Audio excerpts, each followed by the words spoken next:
C'est ça. Quand je donne des instructions, je dis, allez, ça c'est interdit, ok, parce que autrement c'est une question de vie et de mort. Voilà, je donne un ordre très très clair sur ce qui est interdit et les sanctions qui vont avec. J'instruis les gens de ne pas violer cet interdit-là. C'est une chose, parce que c'est la chose que j'interdis, elle est dangereuse. Ok, mais je ne suis pas du tout à l'abri parce que je n'ai pas du tout communiqué autour de cette chose, ainsi de suite. Alors que si je fais le dialogue, nous allons aboutir ensemble à ce que cette chose-là soit interdite. Oui. Et tout le monde devient responsable de veiller à ce que la règle ne soit pas violée. C'est une grande différence. Et donc, c'est le dialogue qui préserve l'autorité même du parent. Parce qu'à partir du moment où elle amène chaque membre de la famille à ne pas être tenté de violer la règle.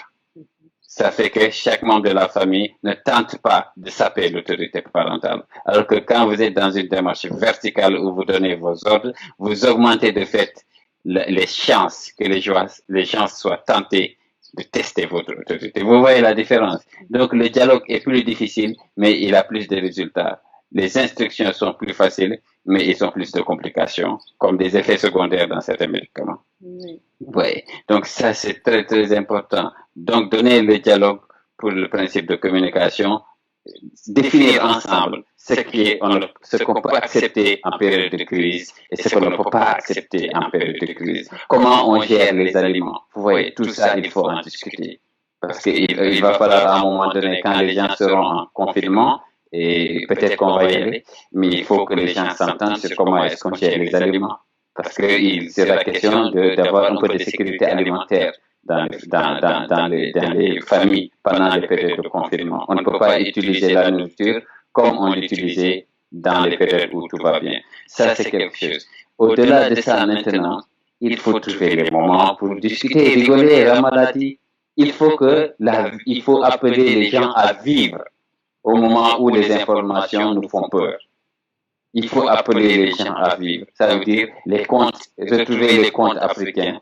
Il y a toujours beaucoup d'humour dans les contes africains, mais il y a de puissantes leçons de morale, que ce soit dans Bouki et dans tout notre patrimoine culturel.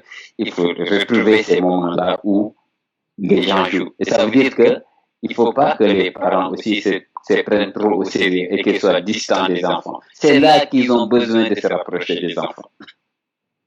Et ça veut dire qu'il faut un peu abandonner le masque. Il faut faire tomber le masque et s'accepter soi-même. Être soi-même. C'est même pas s'accepter, c'est être soi-même. Ne pas paraître, mais être. Et ça veut dire qu'il faut un peu abandonner le masque. Il faut faire tomber le masque et s'accepter soi-même. Être soi-même. C'est même pas s'accepter, c'est être soi-même. Ne pas paraître, mais être. Parce que c'est pas parce qu'on joue avec ses enfants que ces enfants vont nos enfants vont nous manquer de respect. Non. Être proche de ses enfants, ça augmente de l'amour et du respect. Ça ne fait pas le contraire. Vous voyez, ça c'est très concret. Il faut les jeux de société, je l'ai déjà dit, les tâches ménagères ensemble. Nous avons libéré le personnel domestique que nous avions. Parce qu'elle ne peut pas vu qu'on ne peut pas l'héberger à la maison, on ne pouvait plus accepter qu'elle rentre chez elle et qu'elle vienne tous les jours. Du coup, toutes les mesures de sécurité sanitaire qu'on avait prises ne servaient à rien du tout, puisque c'est elle qu'on allait exposer et qui en retour allait nous exposer. On a mis un terme à son contrat et nous avons décidé que tout ce qu'elle faisait ensemble, nous ne sommes pas des bras cassés. Nous allons pouvoir reprendre ça. Vous voyez. Et nous le faisons très très bien avec les garçons à la maison. Ça se passe très bien et j'ai même découvert qu'il y a vraiment du plaisir à le faire ensemble.